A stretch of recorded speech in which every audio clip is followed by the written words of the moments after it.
नमस्कार, आप सभी का स्वागत है उत्तराखंड बुलेटिन में और मैं हूं आपके साथ अंकिता सिंह। बुलेटिन की शुरुआत करते हैं। अखिल भारतीय विद्यालय परिषद विद्यार्थी परिषद के 71वें राष्ट्रीय अधिवेशन के तीसरे दिन मुख्यमंत्री पुष्कर सिंह धामी बिरसा मुंडा नगर पहुंचे। पूरे परिसर में सीएम धामी का गर्मजोशी से स्वागत किया गया। देश भर से आए प्रतिनिधियों के बीच मुख्यमंत्री पुष्कर सिंह धामी ने प्रतिभाग किया। युवा शक्ति के उत्साह और उमंग को देखते हुए सीएम ने कहा, एबीवीपी राष्ट्र निर्माण की अग्रणी धारा है। सीएम धामी ने ऑपरेशन सिंदूर की प्रदर्शनी का निरीक्षण किया। प्रदर्शनी में दिखाए गए सुरक्षा मॉड्यूल और सहायक अभियानों की मुख्यमंत्री ने सराहना की। बिरसा मुंडा नगर में लगी प्रदर्शनी के विशेष सेक्शन में सीएम पुष्कर सिंह धामी ने भारत के पहले सीडीएस जनरल विपिन रावत की तस्वीर पर पुष्पांजलि अर्पित कर उन्हें नमन किया। सीएम धामी ने कहा कि एबीवीपी देश के युवाओं की विचारधारा और राष्ट्रभक्ति को सशक्त करने वाला सबसे बड़ा मंच है। अधिवेशन में युवा प्रतिनिधियों ने जोश और देव सेवा का संकल्प दोहराया।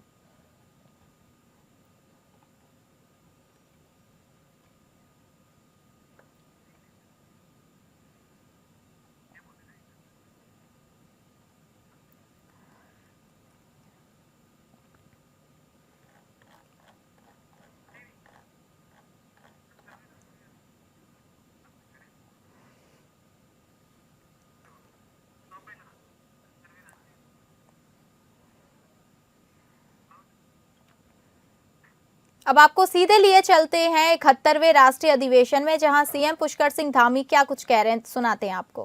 सांस्कृतिक जागरण के लिए संगठित, जागरूक, संस्कारित और राष्ट्रवादी जो उस समय छात्र शक्ति की आवश्यकता थी, छात्रों के बीच में एक ऐसे संगठन की आवश्यकता थी जो छात्रों के बीच में जाकर राष्ट्र भावनाओं को प्रथम मानकर काम करने वाले, छात्रों को देश सेवा के लिए प्रेरित करे, देश के लिए कुछ काम करने के लिए प्रेरित करे। इसी को ध्यान में रखते हुए परम पूज्य गुरुजी ने उस समय कुछ स्वयंसेवकों के साथ समर्पित युवाओं और शिक्षकों को विद्यार्थी परिषद की आधारशिला रखने की जिम्मेदारी सौंपी और श्रद्धेय बलराव माधोक जी, प्रोफेसर यशवंतराव केलकर जी, ज्ञानशील एकता के त्रिदेव सिद्धांत को अपनाकर विद्यार्थी परिषद को एक संगठित, राष्ट्रवादी, चरित्रवान छात्र शक्ति के रूप में स्थापित करने में अपनी बहुत महत्वपूर्ण भूमिका निभाई। और उस समय एक पौधे के रूप में रोपा गया ये छोटा सा पौधा आज दुनिया का सबसे बड़ा विद्यार्थियों का संगठन बन गया है। साथियों, अखिल भारतीय विद्यार्थी परिषद एक ऐसा संगठन है जिसने 7 दशक से भी अधिक समय तक व्यक्ति निर्माण से राष्ट्र निर्माण का कार्य अनवरत रूप से आगे बढ़ाया है। और विद्यार्थी परिषद केवल छात्र मुद्दों तक ही सीमित नहीं रहा है। जब जब समाज को, देश को जैसी आवश्यकता हुई है, उस आवश्यकता के अनुसार विद्यार्थी परिषद ने देश और समाज के सामने आने वाली हर चुनौती को अपनी चुनौती मानकर मैदान में उतरकर उन चुनौतियों का सामना किया है, उन चुनौतियों पर काम करने का काम किया है। परिषद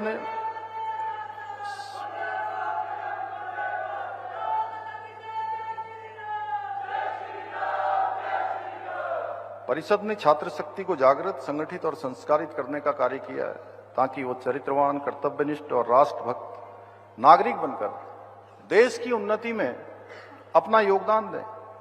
विद्यार्थी परिषद ने युवा पीढ़ी को सदैव राष्ट्र प्रथम की भावना को उनके अंदर पूरी तरह से रोपित करने का काम किया है। देश के प्रत्येक कोने में आज शिक्षा के मंदिरों से लेकर देश की सीमाओं तक परिषद के कार्यकर्ता राष्ट्र निर्माण के लिए समर्पित होकर अपना योगदान दे रहे हैं। और परिषद एक ऐसा संगठन है जो विद्यार्थियों के बीच में रहकर उनमें समाज, राष्ट्र के सम्मुख आने वाली चुनौतियों को अपना मानकर डट कर मुकाबला करने के लिए इस भावना को विकसित करने का काम कर रहा है। जब भी समाज को, राष्ट्र को, छात्र छात्राओं की जरूरत पड़ी है, तब विद्यार्थी परिषद ने ढाल बनकर चुनौतियों का सामना किया है, देशव्यापी आंदोलनों का नेतृत्व किया है। और इसी वर्ष हम लोगों ने आपातकाल के 50 साल पूरे होने के संबंध में पूरे देश भर के अंदर अनेक कार्यक्रमों का आयोजन किया। आपातकाल के समय में विद्यार्थी परिषद की भूमिका भारतीय लोकतंत्र के इतिहास में सदैव स्वर्ण अक्षरों से अंकित की जाएगी। प्रधानमंत्री नरेंद्र मोदी ने अपने मन की बात कार्यक्रम में उत्तराखंड के विंटर टूरिज्म का जिक्र किया। उन्होंने कहा कि विंटर टूरिज्म इन दिनों पर्यटकों को विशेष रूप से आकर्षित कर रहा है। औली, मुनस्यारी, चोपटा और डेयारा जैसी जगह तेजी से लोकप्रिय हो रही हैं। मन की बात कार्यक्रम के 128वें एपिसोड में प्रधानमंत्री नरेंद्र मोदी ने सर्दियां आने के साथ देश में विंटर टूरिज्म को बढ़ावा देने पर जोर दिया। उन्होंने कहा कि दुनिया के कई देशों ने विंटर टूरिज्म को अपनी अर्थव्यवस्था का प्रमुख आधार बना लिया है, जहां skiing, snow boarding, snow trekking, ice स्काईब्लिंग और फैमिली स्नो पार्क जैसे आकर्षण उनकी पहचान बन चुके हैं। प्रधानमंत्री ने कहा कि भारत में भी विंटर टूरिज्म की अपार संभावनाएं मौजूद हैं। ऊंचे पर्वत, सांस्कृतिक विरासत और एडवेंचर के अनूठे अवसर देश को इस क्षेत्र में आगे बढ़ाने की क्षमता रखते हैं। प्रधानमंत्री मोदी ने पिथौरागढ़ जिले में 14,000 फुट से अधिक की ऊंचाई पर हुई पहली high altitude ultra run marathon का उदाहरण दिया, जिसमें उन्होंने 18 राज्यों के 750 से ज्यादा खिलाड़ियों ने हिस्सा लिया। प्रधानमंत्री मोदी ने भी कहा कि आने वाले हफ्तों में उत्तराखंड में विंटर गेम्स का आयोजन होना है, जिसके लिए देश भर के खिलाड़ी और एडवेंचर प्रेमी उत्साहित हैं। स्कीइंग, स्नो बोर्डिंग समेत बर्फ पर होने वाले अनेकों खेलों की तैयारियां जोरों शोरों से चल रही हैं। उन्होंने बताया कि राज्य सरकार ने विंटर टूरिज्म को बढ़ावा देने के लिए कनेक्टिविटी, इंफ्रास्ट्रक्चर और होमस्टे नीति पर विशेष ध्यान दिया है। मुझे खुशी है इन दिनों उत्तराखंड का विंटर टूरिज्म लोगों को बहुत आकर्षित कर रहा है। सर्दियों के मौसम में औली, मुनस्यारी, चोपटा और डेयारा जैसी जगहें खूब पॉपुलर हो रही हैं। अभी कुछ सप्ताह पहले पिथौरागढ़ जिले में 14,500 फुट से अधिक की ऊंचाई पर आदि कैलाश में राज्य की पहली high altitude ultra run marathon का आयोजन किया गया था। इसमें देश भर के 18 राज्यों से 750 से ज्यादा एथलीट्स ने हिस्सा लिया था। 60 किलोमीटर लंबी आदि कैलाश परिक्रमा रन का प्रारंभ कड़कड़ाती सर्दी में सुबह 5 बजे हुआ था। इतनी ठंड के बावजूद भी लोगों का उत्साह देखते ही बनता था। आदि कैलाश की यात्रा पर जहां 3 साल पहले तक मात्र 2000 से कम पर्यटक आते थे, अब यह संख्या भी बढ़कर 30,000 से अधिक हो गई है। साथियों, कुछ ही हफ्तों में उत्तराखंड में विंटर गेम्स का आयोजन भी होना है। देश भर के खिलाड़ी, एडवेंचर प्रेमी और खेलों से जुड़े लोग इस आयोजन को लेकर उत्साहित हैं। स्कीइंग हो या स्नोबोर्डिंग, बर्फ पर होने वाले कई खेलों की तैयारियां शुरू हो चुकी हैं। उत्तराखंड ने विंटर टूरिज्म को बढ़ाने के लिए कनेक्टिविटी और इंफ्रास्ट्रक्चर पर भी फोकस किया है। होम स्टे को लेकर नई पॉलिसी भी बनाई गई है। साथियों, सर्दियों में मेड इन इंडिया अभियान की भी अलग धूम होती है। सर्दियों की सुनहरी धूप हो, पहाड़ से उतरते कोहरे की चादर हो, डेस्टिनेशन वेडिंग के लिए पहाड़ भी अब खूब पॉपुलर हो रहे हैं। कई शादियां तो अब खास तौर पर गंगा जी के किनारे हो रही है। साथियों, सर्दियों के इन दिनों में हिमालय की वादियां एक ऐसे अनुभव का हिस्सा बन जाती हैं जो जीवन भर साथ रहता है। अगर आप इस सर्दी में कहीं जाने का विचार कर रहे हैं तो हिमालय की वादियों का विकल्प जरूर रखिएगा। उत्तराखंड भाजपा प्रदेश प्रवक्ता हनी पाठक ने उत्तरकाशी के कलेक्ट्रेट स्थित लोक निर्माण विभाग की गेस्ट हाउस में पत्रकार वार्ता की। उन्होंने कहा कि प्रधानमंत्री नरेंद्र मोदी के नेतृत्व में आज उत्तराखंड न केवल धार्मिक पर्यटन का केंद्र बन रहा है, बल्कि आधुनिक बुनियादी ढांचे, स्वास्थ्य, शिक्षा और रोजगार के क्षेत्र में तेजी से आगे बढ़ रहा है। केंद्र सरकार की 2 लाख करोड़ रुपए से अधिक योजनाओं पर राज्य में कार्य चल रहा है। बाबा केदार की नगरी श्री केदारनाथ का पुनर्निर्माण कार्य आधुनिक तकनीक और पारंपरिक स्वरूप दोनों को ध्यान में रखकर किया गया है। बद्रीनाथ में मास्टर प्लान के तहत सड़क, पार्किंग, आवासीय सुविधाओं और तीर्थ यात्रियों के लिए सभी सुविधाएं विकसित की जा रही हैं। चार धाम यात्रा मार्गों का व्यापक कायाकल्प हो रहा है, जिसमें यात्रा और भी सुरक्षित और सुविधाजनक और पर्यावरण रूप से टिकाऊ बने। ऋषिकेश कर्ण प्रयाग रेल लाइन परियोजना उत्तराखंड की लाइफलाइन बन रही है।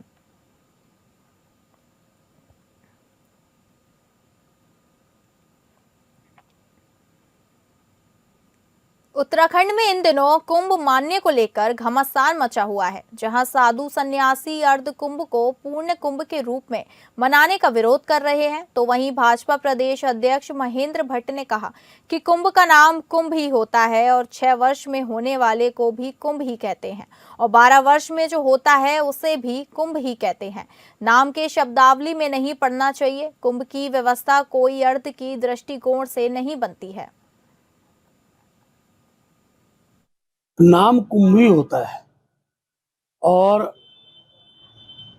जो 6 वर्ष में होता है उसको भी कुंभ ही कहते हैं, 12 वर्ष वाले को भी कुंभ ही कहते हैं। इसलिए नाम की शब्दावली में पढ़ना नहीं चाहिए। कुंभ की व्यवस्था कोई अर्ध के दृष्टिकोण से नहीं बनती है।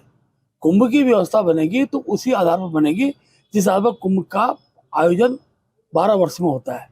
इसलिए व्यवस्थाओं की दृष्टि से अगर उसे कुंभ कहा जा रहा है तो कांग्रेस पर उस पर आपत्ति नहीं करनी चाहिए। ये जो कुंभ होगा ये भी कुंभ की भाव के साथ ही वहाँ स्नान होंगे, शाही स्नान होंगे, बड़ी संख्या में करोड़ों की, मैं करोड़ शब्द ले कह रहा हूँ, पिछली बार करोड़ की संख्या का पारा हुआ है। इसी संख्या में अगर लोग आते हैं, श्रद्धालु आते हैं, तो हम इस कुंभ को भी बहुत व्यापक रूप से संपन्न कराएंगे।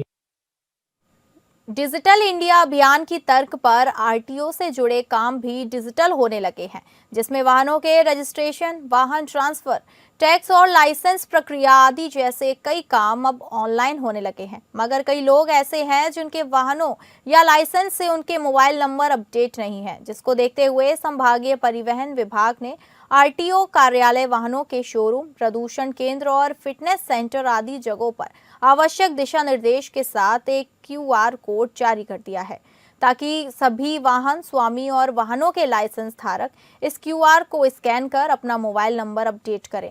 जिसको लेकर विकासनगर के आरटीओ मनीष तिवारी का कहना है कि इस क्यूआर कोड के जरिए मोबाइल नंबर अपडेट होने से वाहनों के चालान या अन्य किसी भी तरह की जानकारी तो हासिल होगी ही, साथ वाहनों के ट्रांसफर करने, प्रदूषण कराने और इंश्योरेंस आदि करवाने में भी मदद मिलेगी।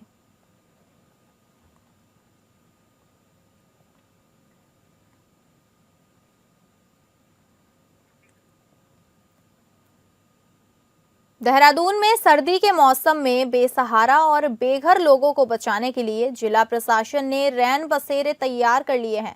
सभी रैन बसेरों में लोगों को हर संभव सभी आवश्यक सुविधाएं मुहैया कराई जाएंगी। देहरादून के जिलाधिकारी सविन बंसल ने कहा कि रैन बसेरों का संचालन नगर निगम की ओर से किया जाता है। जिला प्रशासन भी इसकी मॉनिटरिंग करता है। बहुत से लोग ऐसे भी हैं जिनको रैन बसेरे कहां हैं उनके बारे में जानकारी तक नहीं होती। इसके लिए भी जगह जगह पर यही प्रयास किए जाएंगे कि जरूरतमंदों को रैन बसेरे तक पहुंचाया जा सके। कुल मिलाकर शीतकाल के लिए जिला प्रशासन ने अपनी तरफ से पूरी तैयारी कर ली है।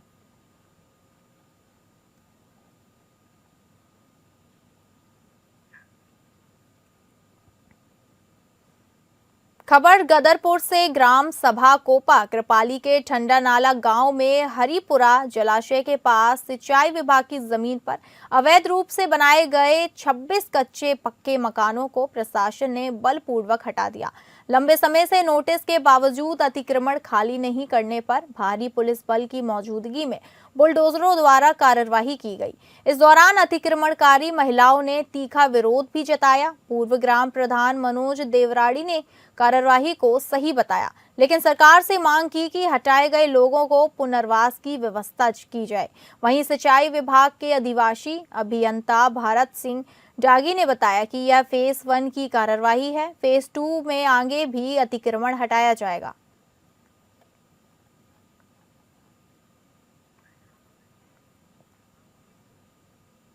चारों धाम के कपाट बंद होने के बाद अब उत्तराखंड में शीतकालीन यात्रा का शुभारंभ हो गया है, जिसकी तैयारी सरकार के साथ मिलकर बद्री केदार मंदिर समिति ने भी की है। बद्री केदार मंदिर समिति के अध्यक्ष हेमंत द्विवेदी का कहना है कि शीतकालीन यात्रा के लिए सभी स्थानों पर बेहतर व्यवस्थाएं बनाई गई हैं। ग्रीष्मकाल के बाद अब शीतकालीन गद्दी स्थलों पर श्रद्धालु अपने आराध्य देवी देवताओं के दर्शन कर सकते हैं, जिससे पर्यटन और तीर्थटन दोनों को बढ़ावा मिलेगा।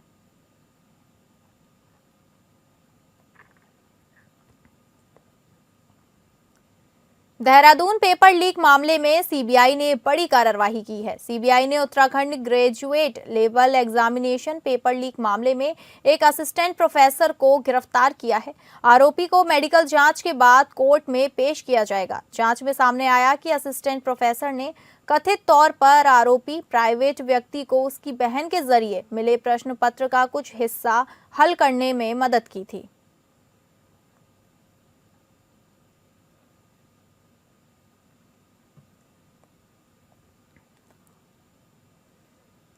उत्तराखंड सरकार की नई फिल्म नीति का सकारात्मक असर दिखने लगा है, जिससे राज्य में फिल्म निर्माण और शूटिंग गतिविधियों में वृद्धि हो रही है। इस नीति से उत्तराखंड में फिल्म शूटिंग का क्रेज बढ़ रहा है और उत्तराखंड को एक आकर्षक फिल्म निर्माण स्थल के रूप में मान्यता मिल रही है।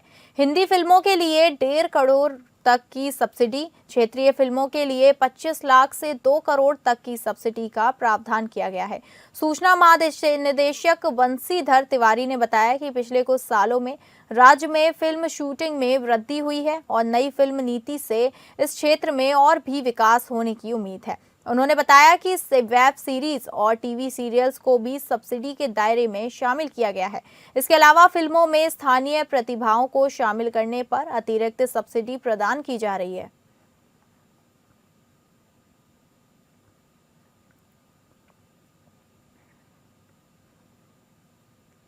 जसपुर नगर पालिका में प्रधानमंत्री आवास योजना में बड़ा घोटाला सामने आया है।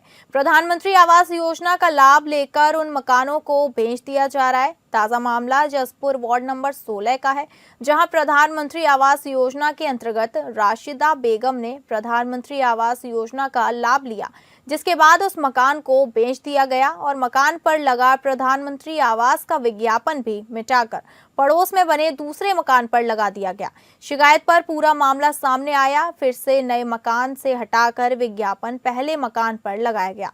वीडियो में देखा जा सकता है कि कैसे एक व्यक्ति छीनी हथौड़े की मदद से आवास योजना का विज्ञापन हटा रहा है, मगर नगर पालिका भी पूरे मामले को कर रही है नजरअंदाज। शिकायत के बाद भी कोई कार्यवाही नहीं हुई। जसपुर नगर पालिका क्षेत्र में अब तक 400 से अधिक लोगों ने लिया है प्रधानमंत्री आवास योजना का लाभ। नगर पालिका की मिली भगत से प्रधानमंत्री आवास योजना के कई मकान बिक गए, लेकिन जिम्मेदार अधिकारी मौन बैठे हुए हैं। नगर पालिका अधिशासी अधिकारी उदयवीर सिंह ने कहा कि राशिदा बेगम पत्नी दिलशेर के नाम एक आवास आया था, जिसे उन्होंने बेच दिया है, जिसके बदले में उनके द्वारा शपथ पत्र दिया गया था, जिसकी जांच कराई जा रही है। झूठे होने पर उनके खिलाफ एफआईआर दर्ज कराई जाएगी।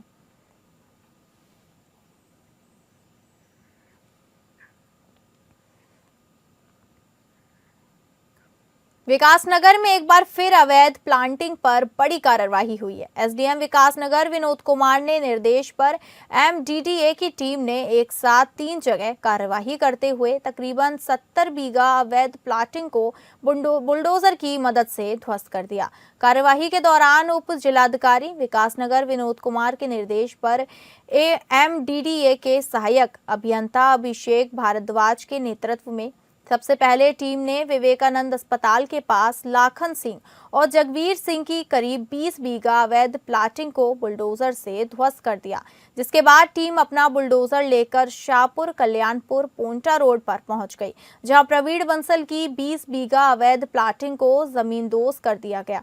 तीसरी सबसे बड़ी कार्यवाही में शिमला बाईपास शेरपुर क्षेत्र में जब्बर नाम के व्यक्ति की करीब 30 बीघा अवैध प्लाटिंग को देखते प्राधिकरण ने बुलडोजर ने मिट्टी में मिला दिया। लगातार हो रही इस कार्यवाही के जरिए मुख्यमंत्री पुष्कर सिंह धामी का संदेश साफ है कि उत्तराखंड में अवैध कब्जा और अवैध प्लाटिंग करने वालों को किसी भी कीमत पर बख्शा नहीं जाएगा।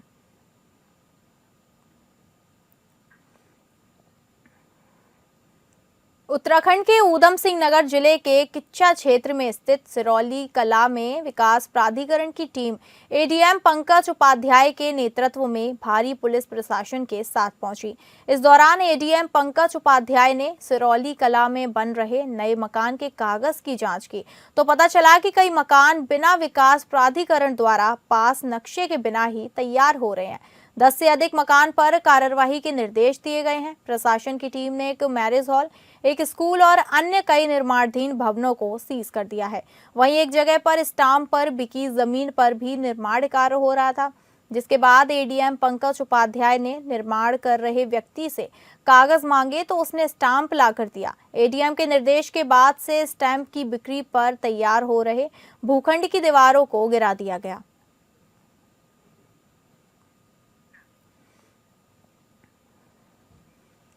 विश्व आपदा प्रबंधन सम्मेलन उत्तराखंड राज्य विज्ञान प्रौद्योगिकी सम्मेलन को लेकर प्रेस वार्ता की गई। आयोजन से पूर्व उत्तराखंड राज्य विज्ञान और प्रौद्योगिकी परिषद प्रेस द्वारा प्रेस वार्ता की गई, जिसमें मुख्य वक्ता के तौर पर प्रोफेसर दुर्गेश पंत, महानिदेशक यूसीओएसटी मौजूद रहे। इस दौरान उन्होंने संबोधित करते हुए कहा कि पर्यावरण में बदलाव और प्रदेश में आपदाएं आना और उनसे कैसे निपटारा किया जाए, उस विषय पर 3 दिवसीय सेमिनार का आयोजन किया जा रहा है। इस सेमिनार में देश और विदेशों से कई वैज्ञानिक प्रतिभाग करेंगे, जिनमें कई मुद्दों पर चर्चा होगी और उत्तराखंड की भौगोलिक परिस्थितियों के कारण अनेकों आपदाएं उत्तराखंड में आती हैं, जिससे कैसे उससे निपटा जाए, कैसे जल्द बचाव कार्य हो, इन आपदाओं के क्या-क्या कारण हैं, उन पर चर्चा होगी जो भविष्य के लिए लाभकारी होगी। साथ ही उत्तराखंड की आबो हवा और पर्यावरण कैसे सुरक्षित रहेगा, उस पर महत्वपूर्ण चर्चा होगी।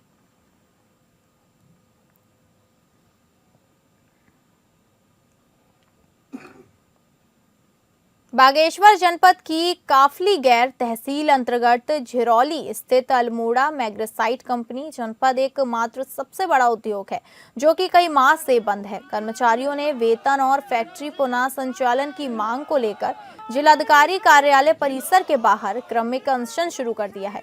कर्मचारियों का आरोप है कि उन्हें पिछले 14 महीनों से वेतन और दिवाली बोनस नहीं मिला। पिछले जनवरी में खनन गतिविधियों पर कोर्ट की रोक लगने के बाद से फैक्ट्री ठप है।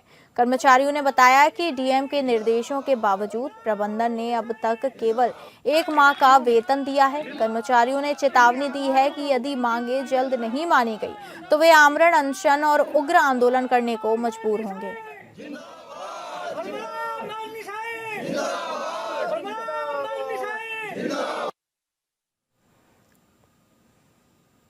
फिलहाल उत्तराखंड बुलेटिन में बस इतना ही। नमस्कार।